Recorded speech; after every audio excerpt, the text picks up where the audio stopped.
एक लकड़हारा रात दिन लकड़ियां काटता, मगर कठोर परिश्रम के बावजूद उसे आधा पेट भोजन ही मिल पाता था। एक दिन उसकी मुलाकात एक साधु से हुई। लकड़हारे ने साधु से कहा कि जब भी आपकी प्रभु से मुलाकात हो जाए, मेरी एक फरियाद उनके सामने रखना और मेरे कष्टों का कारण पूछना।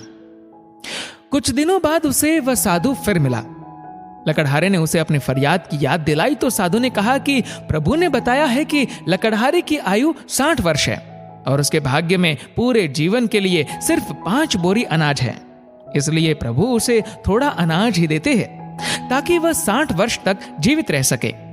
समय बीता, साधु उस लकड़हारे को फिर मिला तो लकड़हारे ने कहा, ऋषिवर, अब जब भी आपकी प्रभु से बात हो तो मेरी यह फरियाद उन तक पहुंचा देना कि वह मेरे जीवन का सारा अनाज एक साथ दे दे, ताकि कम से कम एक दिन तो मैं भरपेट भोजन कर सकूं।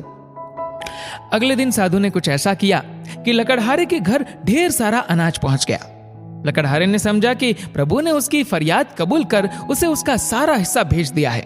उसने बिना कल की चिंता किए सारे अनाज का भोजन बनाकर फकीरों और भूखों को खिला दिया और खुद भी भरपेट खाया।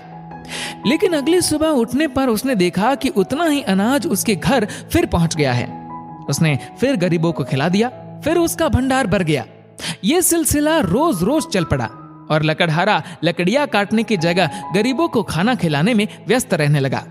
कुछ दिन बाद वह साधु फिर लकड़हारे को मिला तो लकड़हारे ने कहा, ऋषिवर, आप तो कहते थे ना कि मेरे जीवन में सिर्फ 5 बोरी अनाज है, लेकिन अब तो हर दिन मेरे घर 5 बोरी अनाज आ जाता है। साधु ने समझाया, तुमने अपने जीवन की परवाह ना करते हुए अपने हिस्से का अनाज गरीब व भूखों को खिला दिया, इसीलिए प्रभु अब उन गरीबों के हिस्से का अनाज तुम्हें दे रहे हैं। कथा का सार, किसी को भी कुछ भी देने की शक्ति हम में है ही नहीं। हम देते वक्त ये सोचते हैं कि जिसको कुछ दिया तो ये मैंने दिया।